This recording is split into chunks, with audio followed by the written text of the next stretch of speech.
ప్రస్తుతం భారతదేశంలో క్రైస్తవులపై కొనసాగుతున్న హింస ఏదైతే ఉందో రోజుకి సుమారు 2 దాడులు జరుగుతున్నట్లు గణాంకాలు తెలియజేస్తున్నాయి.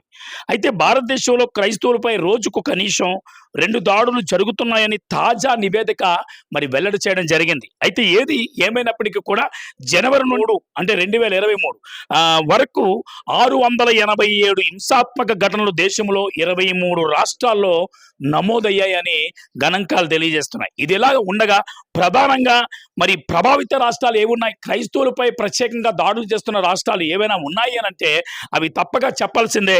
ఈ మొత్తం ఘటనలో ఉత్తర భారతదేశంలోని 4 రాష్ట్రాలు అత్యధిక ఘటనలను నమోదు చేశాయి. ఇదిలా ఉండగా ఉత్తరప్రదేశ్లో సుమారు 287 కేసులు అయితే, అలాగే ఛత్తీస్గఢ్కి వచ్చేసరికి 148 కేసులు, అలాగే జార్ఖండ్ ప్రదేశానికి వచ్చేసరికి 49 కేసులు, అలాగే హర్యానా ప్రదేశానికి వచ్చేసరికి 47 కేసులు నమోదవడం ఇది గమనించదగ్గ విషయం అని చెప్పి మరొకసారి మనం ఇది తెలుసుకోవాల్సిన బాధ్యత మనకుంది. అలాగే ముందుకు వెళ్తే ఈ 4 రాష్ట్రాలను కూడా భారతీయ జనతా పార్టీ బీజేపీ ఏదైతే పాలిస్తుందో దానికి ఎక్కడైతే ఇవి దాడులు జరుగుతున్నాయో అక్కడ భారతీయ జనతా పార్టీ ఏదైతే ఉందో అది పాలిస్తుందన్న విషయాన్ని గమనించాలి. అందులో అలార్మింగ్ గణాంకాలు ఏమైనా ఉన్నాయంటే 2014 నుంచి 2023 వరకు 2014లో బీజేపీ కేంద్రంలో అధికారంలోకి వచ్చిన తర్వాత నుండి క్రైస్తవులపై హింసాత్మక ఘటనలు గణనీయంగా పెరిగాయని నివేదిక వెల్లడి చేస్తుంది. 2014లో సుమారు 147 ఘటనలు, అలాగే 2019లో 328 ఘటనలు, అలాగే 2023లో 687 ఘటనలు. ఇది ఇలా ఉండగా ఈ మధ్య కాలంలోనే 2024లో రీసెంట్ గా చాలా ఘటనలు జరిగినప్పటికీ కూడా నిన్న కాక మొన్న ఏదైతే స్కూల్లో కూడా వారు చేసుకుంటున్న ఏదైతే కార్యక్రమం ఉందో ఆ కార్యక్రమాన్ని కూడా అడ్డుకట్ట వేసే విధంగా ఈరోజు కార్యక్రమాలు కొనసాగుతున్నాయని చెప్పాలి. దీని విషయమే చర్చించడానికి మనతో పాటు క్రైస్తవ నాయకులు మనతో పాటు ఉన్నారు. వారితో మాట్లాడే ప్రయత్నం చేద్దాం. అయితే ప్రస్తుతం మనతో పాటు మాట్లాడడానికి శ్యామానంద్ గారు మనతో పాటు ఉన్నారు. ఆయనతో మాట్లాడే ప్రయత్నం చేద్దాం. సార్ చెప్పండి, అంటే ఇప్పటి వరకు క్రైస్తవ ఏదైతే ఉందో బాధ్యత తీసుకున్న తర్వాత కొన్ని ఘటనలు జరుగుతూనే ఉన్నాయి, ఇప్పుడు కూడా కొనసాగుతూనే ఉన్నాయి. కారణాలు ఏంటి? ఇప్పటి వరకు అరికట్టలేకపోతున్నా డిపార్ట్మెంట్ పరిస్థితి చూస్తే వాళ్ళు ఏమీ చేయలేని పరిస్థితి ఉంది. దానికి ఏమంటారు? ఈ మధ్య కాలంలో మేము స్టెల్లా మేరీ స్కూల్ ప్రాంతానికి వెళ్ళినప్పుడు ఆ ప్రదేశంలో అక్కడ కొంతమంది మతోన్మాదులు స్టెల్లా మేరీ స్కూల్ మీద దాడి చేయడం కాదు, కానీ మేము ఆరాధిస్తున్నటువంటి యేసుక్రీస్తు ప్రభు మీద వారు దాడి చేయడం జరిగింది.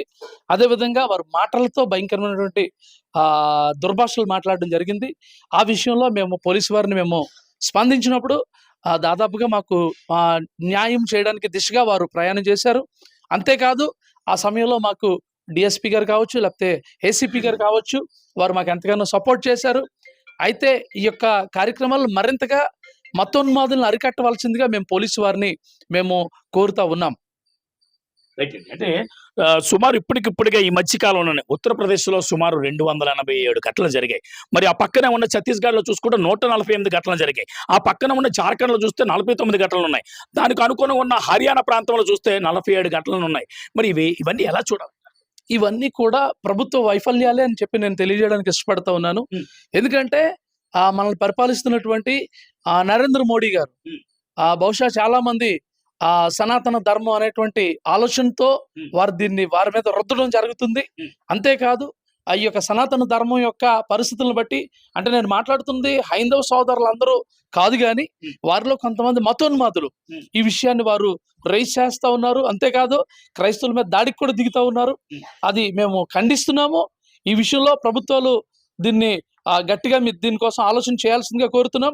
అంతేకాదు అదేవిధంగా మోడీ గారు కూడా ఈ యొక్క మన భారతదేశం లౌకిక దేశం, అంటే సర్వమత సమ్మేళనం కలిగినటువంటి దేశం. ఈ దేశంలో మనందరం కలిసి అన్ని మతాల వారు కలిసి ఉండాలని కోరుతూ ఉన్నాము. అంతేకాదు అదేవిధంగా ప్రపంచం మొత్తంగా చూసుకుంటే క్రైస్తవుల యొక్క శాతం ఎక్కువగా ఉంది. అయితే ఈ విషయాన్ని కూడా మీరు గమనించాలా. గమనించి దాన్ని బట్టి మీరు ఆలోచన చేస్తే అది మీకు మంచిది, అన్ని ప్రాంతాల వారికి కూడా మంచిదిగా మేము భావిస్తూ ఉన్నాం. అంటే రీసెంట్ గా మణిపూర్ లో ఏదైతే సంఘటన జరిగిందో మొన్న రీసెంట్ గా 2023లో సుమారు దగ్గర 175 మంది మృతి చెందారు. 178 అంటే ఆ అంచనాలకు దొరికినవి, అంచనాలకు దొరకనవి మరెన్నో. అందులో భాగంగా తీసుకుంటే 1000 మంది దగ్గర గాయపడ్డారు. దీన్ని ఎలా చూడాలి? ఇది కూడా హింసాత్మకమైనటువంటి ఘటన, మతోన్మాద చర్యగా నేను భావిస్తూ ఉన్నాను. ఈ విషయంలో నరేంద్ర మోడీ గారు ఇప్పటి వరకు కూడా ఆయన రకరకాల దేశాలు తిరుగుతూ ఉన్నారు, రకరకాల ప్రాంతాలకు వెళ్తున్నారు. కానీ ఈ రోజు వరకు కూడా నరేంద్ర మోడీ గారు మణిపూర్ ప్రాంతాన్ని వారు దర్శించలేకపోయారు. ఈ మధ్య కాలంలో అమిత్ షా గారు మరలా మొన్న ఈ మధ్య జరిగినట్టు హింసాత్మక ఘటనను బట్టి అమిత్ షా గారు మరి ఆర్డర్ వేశారు అక్కడ హింసలు చల్లార్చాలని. అయితే ఈ విషయంలో మోడీ గారు జోక్యం చేసుకుంటే తప్ప అక్కడ పరిస్థితులు చల్లారవు. దయచేసి దీన్ని మోడీ గారు దీన్ని జోక్యం చేసుకొని ఈ విషయంలో వారు మాట్లాడాలని, ఈ విషయంలో వారు స్పందించాలని మేమందరం క్రైస్తవ సమాజ పక్షంగా మేము వారిని కోరుతా ఉన్నాం. శ్యామానంద్ గారు, అంటే బాధాకరమైన విషయం ఏంటంటే ఎలక్షన్లు వచ్చేటప్పుడు క్రైస్తవుడు ఓటు కంపల్సరీ కావాలి. క్రైస్తవులు చర్చిలకు వస్తారు, క్రైస్తవుల ఇళ్లకు వస్తారు, అంటే వాళ్ళ ఇంటికి వెళ్ళి కలిసి మరి మాట్లాడతారు. మీరు కంపల్సరీ ఈసారి మాకు ఎలక్షన్లో ఓట్లు వేయించాలి, మమ్మల్ని గెలిపించాలి, మాకు ఒక అవకాశం ఇవ్వండి. మరి ఎలక్షన్లు అయిపోయిన తర్వాత మళ్ళీ అధికారంలోకి వచ్చిన తర్వాత మరి ఈ దుర్ఘటనలు జరుగుతున్నప్పుడు కనీసం పట్టించుకొని దానికి ఏమైనా కారణాలు వెనక ఏమైనా ఉంటాయా? దీనికి కారణాలు కొంతమంది క్రైస్తవ నాయకులే. అయితే క్రైస్తవ నాయకుల్లో ఐక్యత లేదని చెప్పి చాలా మంది అనుకుంటున్నారు, కానీ క్రైస్తవుల్లో ఐక్యత ఉంది. ఆ విషయాన్ని మేము గద్దించబోతున్నాం మేము. అంతేకాదు ఆ విషయం నిమిత్తమే ఈ మధ్య కాలంలో ఒక కార్యవర్గంగా మేము ఏర్పాటు చేయడం జరిగింది. ఆ కార్యవర్గం ఈ రోజే దాన్ని ప్రకటించడం కూడా జరిగింది. ఎందుకంటే ఆ స్టెల్లా మేరీ స్కూల్ ఆ సంఘటన జరిగినటువంటి పరిస్థితి వెంటనే తర్వాత రోజే మరిపాలెంలో మరొక సంఘటన జరిగింది. ఆ విషయంలో మేము కొంతమంది మా యొక్క విశాఖపట్నం క్రైస్తవ నాయకులైనటువంటి కొంతమంది వెళ్ళి వారితో మాట్లాడడం జరిగింది, వారితో అన్ని విషయాలు చర్చించడం జరిగింది. ఆ విషయంలో పోలీసు వారు కూడా మాకు ఎంతగానో సహకరించారు. ఇక మీదట ఇలాంటివి జరగకుండా ఉండాలనే ఒక సదుద్దేశంతో మేము కార్యవర్గంగా ఏర్పాటయ్యాం. విశాఖపట్నంలో మాత్రమే కాదు, ఆంధ్రప్రదేశ్లో ఏ ప్రదేశంలో క్రైస్తవుల మీద దాడి జరిగినా మేము ముందుంటాం. మేము ఆ విషయాల్లో గట్టిగా ప్రతిఘటిస్తాం. క్రైస్తవులు ఐక్యత లేని వారు కాదు, క్రైస్తవులు ఐక్యత కలిగిన వారు. అదేవిధంగా మన యొక్క ఫార్మర్ ప్రైమ్ మినిస్టర్ అయినటువంటి నెహ్రూ గారు తెలియజేసినటువంటి విధంగా క్రైస్తవులు నిద్రపోతున్న సింహాలు ఇప్పుడు ఆ సింహాలు నిద్ర లేచాయి. ఖచ్చితంగా మేము మతోన్మాదుల మీద ఖచ్చితంగా వారి మీద ఆ విషయాలు చర్యలు తీసుకుంటాం. మాకు ప్రభుత్వాలు కూడా సహకరించాలని మేము ఎంతగానో కోరుతా ఉన్నాం. మరి ఈ విషయం మీద చర్చించడానికి మనతో పాటు మరి సీనియర్ క్రైస్తవ నాయకులు ఎవరైతే ఉన్నారో బాలరాజు గారు, ఆయనతో కూడా మాట్లాడే ప్రయత్నం చేద్దాం. సార్ చెప్పండి, అంటే సుమారు 254 చర్చిలు ఏవైతే ఉన్నాయో మొన్న రీసెంట్ గా జరిగిన మణిపూర్ ఘటన 254 చర్చిలు అయితే 500 అగ్నిదాడులు జరిగాయి. ఇవన్నీ ఎలా చూడొచ్చు అక్కడ? ప్రత్యేకంగా మీడియా వారికి వందనాలు. నా పేరు రెవరెండ్ వై బాలరాజు గారు, క్రిస్టియన్ మైనారిటీ కౌన్సిల్ వైస్ ప్రెసిడెంట్గా ఉంటున్నాను. విశాఖపట్నం నుంచి మా టీం వారు కొంతమంది కూలుకొని నిలబడి ఉన్నాము. ప్రాముఖ్యంగా అదే మన ప్రియులు సార్ చెప్పినట్లుగా ఆ మణిపూర్ ప్రాంతం మేము కూడా దర్శించడం జరిగిందండి. ఆ ప్రాంతంలో ఏ రీతిగా క్రైస్తవులను ఇబ్బంది పెడుతున్నారో మేము కల్లారా మేము చూసాము. మేము ఒక విషయాన్ని తెలియపరుస్తున్నాము. ఇండియాలో ఉంటున్న 28 రాష్ట్రాల వారికి, రాష్ట్రంలో 28 రాష్ట్రాల్లో ఉంటున్న క్రైస్తవులకి అందరికీ తెలుసు. మణిపూర్ విషయం సంఘటన ప్రపంచాన్నే బాధాకరంగా గుర్తించినట్లుగా చూస్తున్నాం. మా రిక్వెస్ట్ ఏంటంటే, క్రైస్తవులు చాలా బలవంతులు. ఏ ప్రభుత్వం కాదు, ప్రపంచంలో 284 దేశాల్లో క్రైస్తవులు బలమైన వారు నిశ్శబ్దంగా ఎందుకుంటున్నారంటే వారు మేలు చేస్తారు కానీ కీడు చేయరు. కనుక అలాంటి క్రైస్తవులు, నిద్రపోతున్న క్రైస్తవుల్ని లేపి ఉన్నారు. కాబట్టి ఇంకా క్రైస్తవులు కూడా అంతా ఒకే తాటు మీద నిలబడి రాబోయే దినాల్లో నేను బీజేపీ ప్రభుత్వం నరేంద్ర మోడీ గారికి నేను ఒక రిక్వెస్ట్ చేస్తున్నాను. అయ్యా, మీ కొరకు మేము ప్రార్థన చేస్తున్నాం, అయ్యా మీ కొరకు మేము వినిపిస్తున్నాం. ఈరోజు భారతదేశం ఎలా ఉందంటే క్రైస్తవుల యొక్క శక్తి చేతే మరలా మీరు ప్రభుత్వంలో మరలా ప్రధానమంత్రి అవడానికి గల కారణం కేవలం క్రైస్తవుల యొక్క శక్తి అని మీరు గ్రహించవలసిందిగా నేను తెలియజేస్తున్నాను. అంటే సుమారు ఈ మధ్యకాలంలో ఛత్తీస్గఢ్ లో 2022లో ఆ సంఘటన మీ వరకు తెలిసిన ఉంటారు. అంటే సుమారు 1000 మంది క్రైస్తవ గిరిజనులు ఎవరైతే ఉన్నారో వారు గ్రామాలను విడిచిపెట్టి వెళ్ళిపోయారు, విల్లులు విడిచిపెట్టి. అంటే అటువంటి పరిస్థితులు ఎందుకు వస్తున్నాయి? ఇది కేవలము క్రైస్తవులని తొక్కాలని, క్రైస్తవులని అభివృద్ధి ఉండకూడదని వారి నిర్ణయాలు. రాబోయే దినాల్లో ఎక్కడ ఎలాంటి క్రైస్తవులకు ఇబ్బంది వస్తే మేము క్రిస్టియన్ మైనారిటీ కౌన్సిల్ రాబోయే దినాల్లో ముందు ఉందని మేము తెలియపరుస్తున్నాం. రైట్ అండి. అంటే క్రైస్తవులపై హింసాత్మక దాడులు ఏవైతే ఉన్నాయో అవన్నీ ఉంది. ప్రభుత్వం క్రైస్తవులు మరిచింది కనుక విఫలమయ్యింది. Hmm. ప్రభుత్వము క్రైస్తవులు గుర్తెడితే రాబోయే దినాన్ని ఈ ప్రభుత్వమే కాదు ఏ పరిపాలన క్రైస్తవులు సపోర్ట్ చేస్తారు. ఏ ప్రభుత్వం ఉన్నా మాకు అందరూ కావాలి. ఇప్పుడు ఆంధ్రప్రదేశ్ లో చూసుకోవాలి, జగన్మోహన్ రెడ్డి గారు అవ్వచ్చు, మరి చంద్రబాబు నాయుడు గారు అవ్వచ్చు, వారి శేష క్షేమాన్ని వారి ప్రభుత్వాలు చేయబడక మునిపే ఈ క్రైస్తవులు వారి కొరకు ప్రార్థన చేస్తారు, మంచి ప్రభుత్వం రావాలని. మేము క్రైస్తవ మరి లీడర్లుగా మేము కోరుకునేది ఒకటే, క్రైస్తవులు గుర్తించండి, క్రైస్తవులు కాని చేయకూడదు, క్రైస్తవులు కాని చేస్తే మేము సహించమని హెచ్చరిస్తున్నాం. మరి ఈ కోణంలోనే మరి 2024 ప్రాంతంలో క్రైస్తవులపై ఈ మధ్య కాలంలో అంటే క్రైస్తవులపై దాడులు మరి కొనసాగాయి. మరి ఇవి ఎంతవరకు తెలుసు అని ముందుకు వెళ్తే భారతదేశంలో క్రైస్తవులపై దాడులు ముఖ్యంగా బలహీన కులాలు, ఎవరైతే బలహీన కులాలు ఉన్నారో మరి ఎస్టీ ఎస్సీ వాళ్ళ కులాలను బట్టి కూడా మరి దాడులు జరుగుతున్నట్టు మరి గణాంకాలు తెలియజేస్తున్నాయి. అందులో యూసీఎఫ్ అనే నివేదిక ఒకటి దాని యొక్క నివేదిక ప్రకారంగా 2023 సంవత్సరం మొత్తం 687 ఘటనలు అంటే నమోదయ్యాయి. మరి దీని విషయం మీద చర్చించడానికి మనతో పాటు మరి సీనియర్ నాయకులు ఎవరైతే ఉన్నారో అనీ జాన్సన్ గారు, ఆయనతో కూడా మాట్లాడిన ప్రయత్నం చేద్దాం. సార్ చెప్పండి, అంటే రోజు రోజుకి క్రైస్తవులపై దాడులు కొనసాగుతున్నాయి. ఓటింగ్ ముందు ఒకలాగా ఉన్నారు, ఓటింగ్ అయిన తర్వాత ఒకలాగా ఉన్నారు. వీటంతటికి ప్రధానమైన కారణాలు ఏమంటారు? మొదటిగా మీడియా వీక్షిస్తున్న వీక్షకులందరికీ కూడా ప్రభువైన యేసుక్రీస్తు నామంలో వందనాలు. మరి ఈరోజు ఈ యొక్క క్రిస్టియన్ మైనారిటీ కౌన్సిల్ అనే ఒక ఐక్య క్రైస్తవ అభివృద్ధి కోసం ఏర్పాటు చేసిన ఒక సంస్థ. ఈ సంస్థ నుంచి మేమందరూ కూడా బలమైన నాయకులుగా విశాఖ నడిబొడ్డు నుంచి మరి ఈ కార్యక్రమాలు విస్తృతంగా 2 తెలుగు రాష్ట్రాలతో పాటు దేశవ్యాప్తంగా విస్తృతంగా మరి దాడులు జరుగుతున్న లేదా హింసింపబడుతున్న అణగారుతున్నటువంటి క్రైస్తవ్యానికి ఒక ఊపుగా ఒక దన్నుగా వారందరినీ కూడా బలపరచడానికి ఒక క్రిస్టియన్ మైనారిటీ కౌన్సిల్ని ఏర్పాటు చేసి అందులో జాయింట్ ట్రెజరర్గా నేనుంటూ మరి నన్ను అడిగిన ప్రశ్నకి ఒక ఖచ్చితమైన సమాధానాన్ని నేను ఇవ్వాలని అనుకుంటూ ఉన్నాను. ఈ యొక్క భారతదేశ వ్యాప్తంగా క్రైస్తవులు అనే వారిని విడదీసి వారిని వ్యతిరేకించి వారిని ఒక బూచిగా ఈ భారతదేశానికి చూపించాలని కొన్ని మత శక్తులు మతోన్మాద సంస్థలు పనిచేస్తున్నాయి అన్నది వాస్తవం. వారి యొక్క భావజాలాలని అమాయకులైనటువంటి మిగతా ఇతరత్ర మతాలు లేకపోతే ఇతరత్ర వర్గాలకు సంబంధించిన వారి మీద అలాంటి లేనిపోని కల్పిత కథలని చెప్తూ వారి యొక్క మైండ్ని పాడు చేస్తూ క్రైస్తవులు ఈ దేశానికి సంబంధించిన వారు కారు, పరాయి దేశస్తులు, క్రైస్తవులు ఆరాధిస్తున్న దేవుడు ఈ దేశానికి సంబంధించిన వారు కాదు, పరాయి దేశస్తులని ఇలాంటి వ్యతిరేకత అంటే బెడగొట్టి చెడగొట్టే పరిస్థితులన్నీ తీసుకొచ్చి ఈరోజు క్రైస్తవ్యాన్ని అట్టడుగు స్థానానికి తొక్కివేయాలని లేకపోతే సమూలంగా భారతదేశంలో నిర్మూలించాలని కొన్ని మత సంస్థలు పనిచేయడం చాలా బాధాకరమైన విషయం. వాటికి వ్యతిరేకంగా వారు చేస్తున్న ప్రతి భయంకర కార్యకలాపాలకి అడ్డుకట్ట వేస్తూ మరి క్రిస్టియన్ మైనారిటీ కౌన్సిల్ ముందుకు సాగిపోతుందని ఇందు మూలంగా తెలియజేస్తూ ఈ కార్యవర్గం అంతా కూడా ఎందుకు పనిచేస్తుందంటే మీరు అడిగిన ప్రశ్నకు నేను సమాధానం చెప్తాను. భారతదేశంలో ఇప్పుడు మీరు చెప్తున్న ఈ లెక్కలన్నీ నాకు తెలిసి కాకి లెక్కలని నేను చెప్తాను. ఎందుకంటే చాలా అతి భయంకరమైన అతి క్రూరమైనటువంటి హింసాత్మకమైన ఘటనల్ని ఈ రోజు వరకు కూడా మరి తెర మీదకి తీసుకురాకుండా టీవీ మీడియా ప్రింట్ మీడియా తెలుసుకోకుండా చాలా వాటిని దాచేశారు. అవన్నీ కూడా రాకుండా ఉన్నాయి అని అనడానికి మీరు అడుగుతున్న మణిపూర్ ఘటనే. మణిపూర్లో చాలా మంది ఇప్పటికీ కూడా హింసింపబడుతున్నారు. వారు చాలా జీవితాలు అణగారిన పరిస్థితికి వచ్చే చాలా మంది చనిపోయారు. ఇప్పటికీ కూడా మీకు మనందరికీ తెలిసిన విషయం ఏంటంటే మాట్లాడుతుంటే అక్కడ సోషల్ మీడియా పని చేయకుండా లేదా అక్కడ ఏం జరుగుతున్నాయో తెలియకుండా నెట్ని చాలాసార్లు అంటే ఇంటర్నెట్ని చాలాసార్లు బంద్ చేయడం జరిగింది. ఇవన్నీ కూడా చూస్తుంటే ఏమనిపిస్తుంది అంటే క్రైస్తవ్యాన్ని కావాలని పనిగట్టుకొని మరి టార్గెట్ చేస్తూ క్రైస్తవ్యాన్ని అసలు భారతదేశంలో లేకుండా చేయాలని కొన్ని మత శక్తులు అణగార్చాలని కొన్ని సంస్థలు ప్రయత్నిస్తున్నట్టుగా మనకు కనపడుతున్నాయి. మీరు అడిగిన లెక్కల ప్రకారం అంతకంటే ఎక్కువే, ప్రతిరోజు 2 దాడులు కాదండి, అంతకంటే ఎక్కువ దాడులే జరుగుతున్నాయి. కాకపోతే అవన్నీ కూడా బయటికి రావట్లేదు, అవన్నీ పోలీస్ స్టేషన్ వరకు వెళ్ళట్లేదు.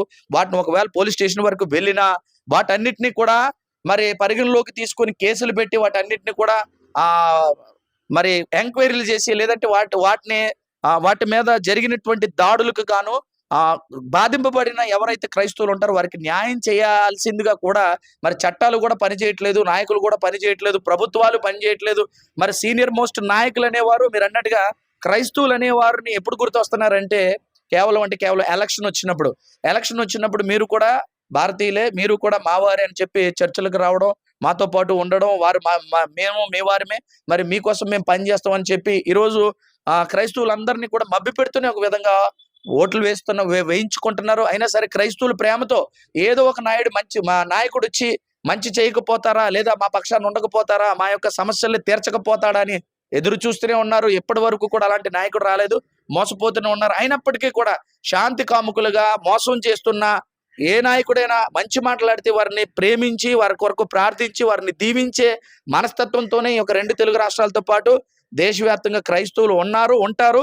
ఈ భారతదేశ ప్రగతి కోసం లేదంటే అభివృద్ధి కోసం ప్రతినిత్యం కాంక్షిస్తూ ప్రార్థించే వారు ఎవరైనా ఉంటే కేవలం క్రైస్తవులే అన్నది మరి నేనైతే క్రైస్తవం తరపున ఒక నాయకుడిగా, ఒక సేవకుడిగా నేను చెప్పగలనండి.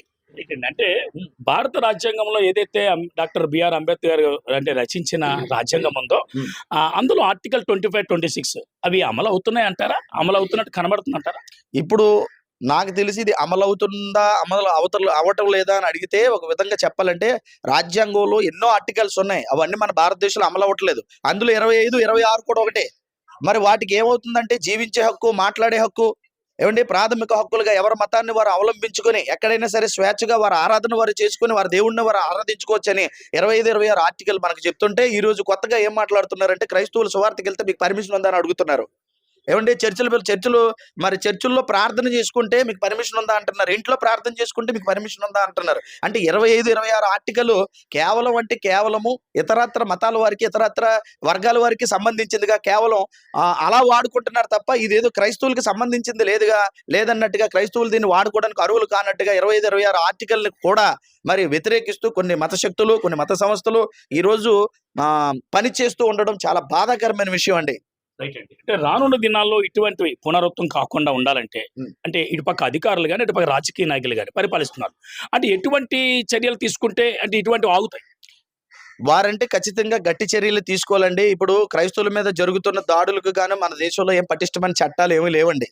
ఎందుకంటే ఏమంటున్నారంటే మత మార్పిడి చేస్తున్నారు అని ఒక అపోహని, ఒక బూచిని చూపిస్తూ, ఒక స్వేచ్ఛని హరింప చేస్తూ ఒక వ్యక్తి మతాన్ని తాను ఇష్ట ప్రకారం ఒక మతాన్ని స్వీకరించి ఆరాధించుకొని దాన్ని అవలంబించే స్థితి లేకుండా చేసి దాన్ని మత మార్పిడి అని బూచి చూపిస్తూ దాని మీద దాడులు చేస్తూ వీరేదో మత మార్పిడులు చేసి కొన్ని కుటుంబాలను పాడు చేసినట్టుగా, కొంత సమాజాన్ని పాడు చేసినట్టుగా ఇలాంటి అపోహలన్నింటినీ కూడా ఒక బూచి రూపకంలో ప్రజల మధ్యన చెప్పాను కదండి. మత సంస్థలు పనిగట్టుకొని కొంతమంది మత నాయకులు, మత సంస్థలు ఈ యొక్క కార్యక్రమాలు చేస్తూ చివరికి గాను ఏం చేస్తుందంటే ఈ భిన్నత్వం ఏకత్వం కలిగే ఈ దేశాన్ని చిన్న భిన్నం చేసి మంటల్లో మార్చేయడానికి పని చేస్తున్నారు అని అనడానికి ఇప్పుడు ఈ మధ్యకాలంలో పెద్ద ఉదాహరణ మనకు కనిపిస్తున్న మణిపూరేనండి. అలాగే ఈ తెలుగు రాష్ట్రాలని, అలాగే 28 రాష్ట్రాలని, అలాగే దేశవ్యాప్తం కూడా ఇలాంటి భయంకరమైనటువంటి మరి అరాచకాలు సృష్టించడానికి మత శక్తులు పనిచేస్తున్నాయి. కాబట్టి ప్రభుత్వాలు ఇప్పటికైనా మేలుకొని తగిన పటిష్టమైన చట్టాలు చేసి అలాంటి వారందరినీ కూడా ఖచ్చితంగా మరి భారత రాజ్యాంగం ప్రకారం, ఐపీసీ, ఇండియన్ పీనల్ కోడ్ ప్రకారం వారందరినీ కూడా శిక్షించే మంచి చట్టాలు తీసుకురావాలని ఒక క్రైస్తవ నాయకుడిగా నేను కోరుకుంటున్నానండి. జాన్సన్ గారు, అంటే ఒక విధంగా చూస్తే మత మార్పిడులు జరుగుతున్నాయని ఎక్కువ ఇదే వస్తుంది. అందువల్ల మేము ఏరియాలోకి రానివ్వట్లేదు, మా గ్రామాల్లోకి రానివ్వట్లేదు, రెండోది మా గుళ్ళ దగ్గరికి వచ్చి సువార్త చేస్తున్నారు అంటున్నారు. అంటే ఇది ఎంతవరకు నిజమని? ఏమండి, ఒక నిజమైనటువంటి సేవకులు ఎవరూ కూడా గుళ్ళ దగ్గరికి వెళ్ళి సువార్త చేసినప్పుడు బళ్ళ దగ్గరికి వెళ్ళి, మనకు కూడా మన రాజ్యాంగంలో ఏముందంటే ఏ గుడి ముందు, ఏ బడి ముందు, ఏ యొక్క హాస్పిటల్ ముందు, ఏ పబ్లిక్ ప్లేసుల ముందు కూడా మత ప్రచారం కానీ లేకపోతే మతానికి సంబంధించినటువంటి ఏ కార్యకలాపాలు కానీ జరపకూడదు అన్నది మనకు తెలుసు. కాబట్టి అలాంటి ఒకవేళ జరిగినప్పుడు ఖచ్చితంగా వారికి వెళ్ళి పర్మిషన్ అడగాలి, పర్మిషన్ తెచ్చుకోవాలి. అలాంటి దగ్గర పర్మిషన్లు కూడా వారు ఇవ్వరు. ఒకవేళ వాటిని మించి ఎవరు వెళ్ళినా వారు శిక్షార్హులే. ఎవరు వెళ్ళినా, ఒకవేళ హిందువుడు వెళ్ళినా, క్రైస్తవుడు వెళ్ళినా, ముస్లిం వెళ్ళినా, బౌద్ధ వెళ్ళినా, జైన్ వెళ్ళినా, సిక్ వెళ్ళినా వీళ్ళందరూ కూడా పబ్లిక్ సెక్టార్లు ఏవైతే ఉన్నాయో వాటికి ఇబ్బందికి కలగకుండా వారి మత ప్రచారము, మత కార్యక్రమాలు చేసుకోవచ్చు అన్నదే మన రాజ్యాంగం మనకి ఇచ్చిన హక్కు. కాకపోతే అలాగా విచక్షణ లేకుండా ఏ సేవకులు వెళ్ళి చేయరండి. దాన్ని బూచిగా చూపిస్తూ దాన్ని ఏం చేస్తున్నారంటే మత మార్పిడి చేస్తున్నారు, మా గుడి ముందుకు వచ్చారు, మా బడి ముందుకు వచ్చారు, మా ఊర్లోకి వచ్చారని. ఈరోజు బాధాకరమైన విషయం ఏంటంటే సువార్త పరిచర్యకి వెళ్తే మా ఊర్లోకి అన్యమత ప్రచారం వద్దు అని చెప్పి బోర్డులు పెట్టి, క్రైస్తవులు ముఖ్యంగా రాకూడదని బోర్డులు పెట్టడం ఇదంతా మరి రాజ్యాంగ విరుద్ధం కాదంటారా? చట్ట వ్యతిరేకత కాదంటారా? 25, 26 ఆర్టికల్కి వ్యతిరేకం కాదంటారా? మరి అలా బోర్డులు పెట్టిన వాళ్ళు, అలాగా వ్యతిరేకంగా ఉన్న వాళ్ళ మీద ఎలాంటి చర్యలు తీసుకుంటాయి మరి ప్రభుత్వాలు కానీ, నాయకులు కానీ, అధికారులు కానీ ఎలాంటి చర్యలు తీసుకుంటారు? మరి దాని మీద కార్యాచరణ మరి చెయ్యాలని ఒకే ఒక ఉద్దేశంతో ఈరోజు వైజాగ్ ప్రాంతంలో క్రిస్టియన్ మైనారిటీ కౌన్సిల్ అనేది మేము ఏర్పాటు చేయడం జరిగింది. దీని ద్వారా ఇలా జరుగుతున్నటువంటి అరాచకాలన్నీ కూడా ఎక్కడైతే మరి ఇబ్బందికరంగా ఉన్నాయో, మత నాయకులు, మత శక్తులు లేదా మత సంస్థలు పనిచేస్తున్నాయో అక్కడ వాటి మీద కార్యాచరణ చేసి వారందరినీ నిలువరించి చట్టం ముందుకి వారు చేస్తున్న భయంకర కలాపాలను చేస్తూ వారు చేస్తున్న దాడుల్ని లేదా వారి వ్యతిరేకంగా రాజ్యాంగానికి చట్టానికి వ్యతిరేకంగా చేస్తున్న కార్యకలాపాలన్నింటినీ కూడా ప్రభుత్వం ముందుకు తీసుకువెళ్ళి తగిన శిక్ష వారికి లేదంటే తగిన రీతిలో వారిని మరి మందలించో, బుద్ధి చెప్పో, శిక్షించో ఏదో విధంగా క్రైస్తవుల మీద జరుగుతున్న దాడుల్ని ఆపడానికి ఈ యొక్క క్రిస్టియన్ మైనారిటీ కౌన్సిల్ అనేది విశాఖపట్నం నడిబొట్టున సీనియర్ మోస్ట్ నాయకులతోని ప్రభు యొక్క మరి నిర్ణయం మేరకు, దేవుడి యొక్క ఆలోచన మేరకు విశాఖపట్నంలో ఏర్పాటు చేయడం జరిగింది. మరి ఈ విశాఖ నడిబొడ్డు నుంచే మీరు అడిగిన అన్ని ప్రశ్నలు కూడా ఈ యొక్క క్రిస్టియన్ మైనారిటీ కౌన్సిల్ రాబో కాలంలో ఖచ్చితంగా సమాధానం చేతలతో చేయడానికి, చూపించడానికి మేము సిద్ధంగా ఉన్నామని ఇందు మూలంగా తెలియజేస్తున్నాం మీకు. అన్ని జాన్సన్ గారు, అంటే అసెంబ్లీలు అలాగే మరి పార్లమెంట్లు ఈ రెండు కూడా క్రైస్తవులు వదిలేస్తున్నారని చెప్పాలి. ఎందుకంటే ఎంఐఎంఐ వాళ్ళు చూస్తే ఆల్రెడీ వాళ్ళు ముస్లిం పార్టీలు పెట్టి వాళ్ళు కూడా అసెంబ్లీలో పార్లమెంట్లో వాళ్ళు ఉనికిని చాటుకుంటున్నారు. మరి మీరెందుకు చాటుకోలేదు? తప్పకుండా చాటుకోవాలని ఆలోచన ఉన్నప్పుడు క్రైస్తవ నాయకుల్లో ఏం రావాలంటే ఆ యొక్క స్పృహ రావాలి, ఆలోచన రావాలి.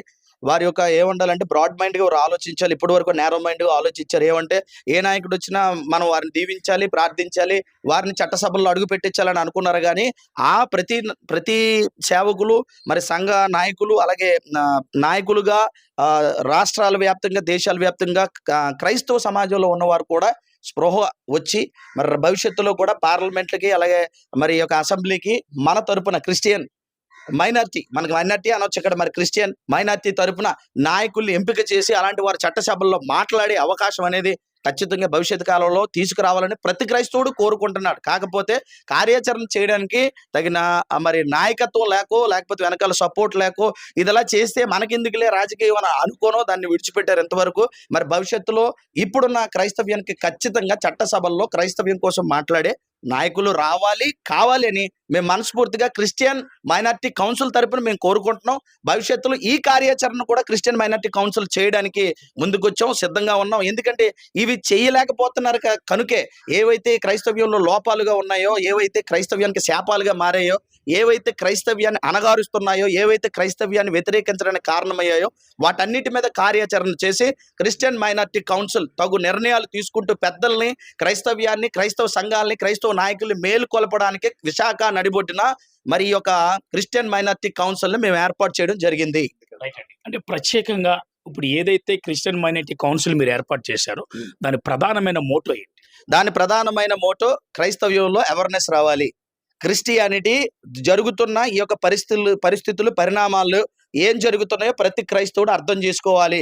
క్రైస్తవ సంఘాల మీద జరుగుతున్న దాడులు కానీ, క్రైస్తవులు ఆస్తుల్ని ధ్వంసం చేస్తూ అన్యక్రాంతం అయిపోతే వాటన్నిటిని కూడా క్రైస్తవులు అనుభవించవలసిన ఆస్తుల్ని, క్రైస్తవులకు పనికి రావలసిన ఆస్తుల్ని, క్రైస్తవులు తరతరాలలో మరి అవన్నీ కూడా మరి క్రైస్తవ్యానికి చెందవలసిన ఆస్తుల్ని కూడా ఈరోజు అన్యక్రాంతం అయిపోయి వాటన్నిటిని కూడా అన్యులు అనుభవిస్తున్న భయంకర పరిస్థితులు ఉన్నాయి. వాటన్నిటిని కూడా మరి మేము నిలువరించి మరి క్రైస్తవుల ఆస్తుల పరిరక్షణార్థమై తదుపరి మరి క్రైస్తవులకి ఈరోజు చాలా మరి మైనార్టీ అని అంటూ వాటికి దూరం చేసేసి చాలా రావాల్సిన రాయితీలు కానీ, ఇవ్వవలసినటువంటి సహకారం కానీ ప్రభుత్వం నుంచి ఏమీ అందట్లేదు. ఇప్పటికీ వైజాగ్లోని క్రిస్టియన్ బరియల్ గ్రౌండ్ లేదు, క్రిస్టియానికి ఒక బరియల్ గ్రౌండ్ లేదు, అలాగే హిల్ క్రిస్ట్ బంగ్లా ఇలాంటివన్నీ చూసుకుంటే చాలా ఆస్తులన్నీ అన్యక్రాంతం అవడం, ఎవరెవరో తీసుకోవడం, నాయకులు ఇతరత్ర వాళ్ళు ఎవరెవరో అనుభవించడం, ఆ క్రైస్తవులు చాలా మంది మరి ఈ భారతదేశానికి సేవ చేయడానికి వారి జీవితాలు త్యాగం చేసి ఇలాగ వారు వేరే దేశాల నుంచి వచ్చి ఇక్కడ ఆస్తులు కొని తరతరాలకి ఇక్కడ సేవ జరగాలని హాస్పిటల్ కట్టించి, స్కూళ్ళు కట్టించి, అలాగే వారికి కావాల్సినటువంటి మిషనరీకి అవసరమైనటువంటి చాలా మరి ఆస్తులు కొనుగోలు చేసి వాటన్నిటిని కూడా మంచి చారిటీ చేయాలని, మంచి కట్టడలు కట్టి భవిష్యత్తులో మరి మంచి చదువు, విద్య అందాలనే ఉద్దేశంతో వారు ఈ దేశాలకు వచ్చి ఆ దేశాలు విడిచిపెట్టి కొన్న ఆస్తులన్నీ కూడా ఈరోజు అన్యక్రాంతం అయిపోయి వాళ్ళందరూ కూడా భయంకరంగా అమ్ముకొని తినడం మా హృదయాన్ని కలిచివేసింది. కాబట్టి క్రిస్టియన్ మైనారిటీ కౌన్సిల్ అనేది వాటి మీద కూడా కార్యాచరణ చేసి పెద్దలతో మాట్లాడి ఇవన్నీ కూడా అన్యక్రాంతం అవ్వకుండా భవిష్యత్తు తరాలకి అందాలి, వారి యొక్క ఆలోచన మరి నిలబడాలి. సువార్త ముఖ్యంగా ఈ భవిష్యత్తు తరాలకి క్రీస్తు ప్రేమ సువార్త ద్వారా అందాలి. ఇవంటేనే రేపు పొద్దున మనం మీటింగ్ పెట్టుకోవడానికైనా, లేకపోతే ఒక హాస్పిటల్ కట్టుకోవడానికైనా, ఒక కమ్యూనిటీ హాల్ కట్టుకోవడానికైనా, లేకపోతే ఇక ఇతరత్ర క్రైస్తవ మరి కార్యక్రమాలు ఏవైతే జరుగుతాయో వాటన్నిటికీ గాను పోయిన ఆస్తులు అనేవి లేదంటే స్థలాలు అనేవి ఉంటేనే ఇవన్నీ చేయగలవు. ఎందుకంటే ప్రభుత్వం ఇప్పుడు కనీసం విశాఖపట్నంలో ఒక బరియల్ గ్రౌండ్ ఇవ్వలేకపోయింది. పాతి పెట్టుకోవడానికి మా దగ్గర మరి చనిపోతే పాతి పెట్టడానికి, శవాన్ని పాతి పెట్టడానికి కూడా లేని పరిస్థితుల్లో విశాఖపట్నం వాస్తవ్యులుగా మేమెన్నో మరి కోవిడ్ నుంచి చూస్తూనే ఉన్నాం. మా హృదయం కలిచివేసి తప్పకుండా వీటి మీద కార్యాచరణ చేసి క్రైస్తవ్యంలో ముఖ్యంగా అవేర్నెస్ తీసుకొచ్చి క్రైస్తవ ఆస్తుల పరిరక్షణ కానీ, లేకపోతే క్రైస్తవ్యం మీద జరుగుతున్న దాడులు కానీ, అణగారుస్తున్న పరిస్థితులు కానీ, తొక్కేయాలనుకున్న ఆలోచనలు కానీ, వీటన్నిటిని కూడా కూలంకుషంగా వారందరికీ అంటే 2 తెలుగు రాష్ట్రాలతో పాటు ఈ యొక్క మరి విశాఖపట్నాన్ని వేదికగా చేసుకుని ప్రతి చోట విరివిగా విస్తృతంగా మేము పనిచేసి వారికి అవేర్నెస్ ప్రోగ్రామ్స్ చేసి వారందరికీ కూడా సమైక్యంగా వారందరినీ కూడా ఒక్కటి చేసి అవగాహన సదస్సులు ఏర్పాటు చేసి జరుగుతున్న పరిస్థితులు అన్నింటినీ కూడా ప్రతిదీ వివరించడానికే క్రిస్టియన్ మైనారిటీ కౌన్సిల్ పనిచేయడానికి ముందుకు వచ్చిందని ఇందు మూలంగా మేము తెలియజేస్తున్నాం. మరి దీని విషయంలో మనతో పాటు మాట్లాడడానికి ఎవరైతే మరి సీనియర్ నాయకులు ఉన్నారో మరి కుంపట్ల జేమ్స్ గారు, ఆయనతో కూడా మాట్లాడే ప్రయత్నం చేద్దాం. జేమ్స్ గారు, జరుగుతున్న దాడులు ఇవన్నీ కొనసాగుతూనే ఉన్నాయి. మీరు ఎక్కడైనా దాడి జరిగిన వెంటనే వెళ్ళి ఆ సంబంధిత స్టేషన్కి వెళ్ళి రిపోర్ట్ చేస్తున్నారు. అంటే వీటి విషయంలో ఎప్పుడైనా కలెక్టరేట్ని కలిసారా? అవునండి, మంచి విషయం అడిగారు. ఈ మధ్యకాలంలో వరుసగా ఒక గ్రూప్ వారు క్రైస్తవులు ఎక్కడైనా మీటింగులు జరుగుతున్నా ఆ మీటింగుల దగ్గరకు వచ్చి అబ్జెక్ట్ చేయడం జరుగుతుంది. మన రామ ట్యాక్స్ దగ్గర జరిగింది, అలాగే లాస్ట్ ఇయర్ క్రిస్మస్ బీచ్ రోడ్లో కూడా జరిగింది. అలాగే ఒక క్రిస్టియన్ స్కూల్ ఉంటే అక్కడికి వెళ్ళి దాడులు చేయడం జరిగింది. కనుక మేము క్రిస్టియన్ మైనారిటీ వెల్ఫేర్ ఆఫీసర్ ద్వారా కలెక్టర్ గారితో, ఎస్పీ గారితో ఒక సమావేశానికి మేము ఒక ఫిర్యాదు, మేము ఒక రిప్రజెంట్ ఇవ్వడం జరుగుతుంది. ఈ క్రిస్మస్ సీజన్లో ఎటువంటి ఇలాగా మా కార్యాచరణకి క్రిస్మస్ ఆటంకం లేకుండా ప్రత్యేక భద్రత కల్పించాలని కోరుతూ, ఇటు తగిన అధికారులకి సూచనలు ఇవ్వాలని కోరుతూ ఒక రిప్రజెంట్ ఇవ్వడానికి మేము ప్రయత్నం చేస్తున్నాం. క్రిస్టియన్ మైనారిటీ కౌన్సిల్ ఏదైతే ఉందో మరి ఈ రోజు విశాఖపట్నంలో మరి ఏదైతే కార్యవర్గం మళ్ళీ నూతన విధానం మరి పుణుకుపుచ్చుకుందో, ఈ కోణంలోనే మరి ఇప్పటి వరకు జరుగుతున్న ఏవైతే ఘటనలు ఉన్నాయో మరి ఆ యొక్క భారతదేశం లెవెల్లో 29 రాష్ట్రాల్లో జరిగిన సంఘటనలు బట్టి, అలాగే మణిపూర్లో జరిగిన సంఘటన బట్టి ఏది ఏమైనప్పటికీ కూడా భారత రాజ్యాంగం అంటూ ఒకటి ఉంది. అది కొన్ని వందల ఆర్టికల్స్ మరి రాయడం జరిగింది. ఆర్టికల్స్ అమలు చేయలేనప్పుడు అధికారులు నిర్వీర్యం అయిపోయినట్లే. ఏదైతే ఆర్టికల్ 25, 26 చెప్తుందో మత స్వేచ్ఛ అంటే ఎక్కడికైనా వెళ్ళి సువార్త చేసుకునే హక్కుని మరి ఈనాడు కాదు, భారత రాజ్యాంగం చట్టం మరి పొందుపరిచిన రోజున అది పునికి పుచ్చుకోవడం జరిగింది. మరి అది గమనించవలసిన విషయం ఏదైతే ఉందో, ఈ దాని విషయంలోనే ఇప్పటి వరకు జరుగుతున్న దాడుల విషయంలోనే రానున్న దినాల్లో ఈ క్రిస్టియన్ మైనారిటీ కౌన్సిల్ ఏదైతే ఉందో మరి మేము రానున్న దినాల్లో మా యొక్క కార్యాచరణ చేయబోతున్నామని, ఎక్కడెక్కడైతే మరి క్రైస్తవులకు ఆస్తులు దోచుకున్నారో మరి ఆ యొక్క దోచుకున్న విషయంలో మరి ఎవరైతే బడాబాబులు దాని మీద ఆల్రెడీ ఆలోచన చేస్తారో అవన్నీ మళ్ళీ వెనక్కి తీసుకుంటామని, అలాగే మరి బరియల్ గ్రౌండ్ లో ఏదైతే మరి అవకతవకలు ఉన్నాయో వాటిని కూడా మరి రానున్న దినాల్లో క్షుణ్ణంగా పరిశీలించి జరగవలసిన న్యాయాన్ని మేము జరిగిస్తామని, ఏది ఏమైనప్పటికీ కూడా బంగ్లా ఉందో ప్రస్తుతానికి మరి మాజీ ఎంపీ ఎవరైతే ఉన్నారో మరి ఎంవి గారి ఆయన కనుసన్నగుల్లో నడుస్తుంది. మరి మొన్నటి వరకు పోరాటం చేసిన వ్యక్తులు ఈరోజు ఏమైపోయినా అర్థం కావట్లేదు. మరి ఆ యొక్క ప్రోగ్రాంలు ఏవైతే ఉన్నాయో మరి అవి కూడా మళ్ళీ కొత్తగా మళ్ళీ కార్యాచరణ మొదలెట్టి అక్కడ కార్యక్రమాలు చేయడం, మన లారీలతో లోడు మరి అన్లోడింగ్ అని కార్యక్రమాలు జరగడం, అలాగే మరి వైఎంసీ పరిస్థితి తీసుకుంటే అది కూడా దాంట్లో ఉన్న అవకతవకలు కూడా రానున్న దినాల్లో మరి ఏదైతే క్రిస్టియన్ మైనారిటీ కౌన్సిల్ గా మేము బయట పెడతామని, ఏదేమైనప్పటికీ కూడా క్రైస్తవులపై ఇక మీద నుంచి ఎక్కడ దాడులు జరిగినా క్రిస్టియన్ మైనారిటీ కౌన్సిల్ ఒకటి అంటూ ఉన్నదని మేము తెలియజెప్పడానికి ఈరోజు మేము అడుగులు ముందుకు వేసామని వారు తెలియజేస్తున్నారు. వీడియో జర్నలిస్ట్ వినోద్తో సిటీ న్యూస్ వైజాగ్ వేణుగోపాల్.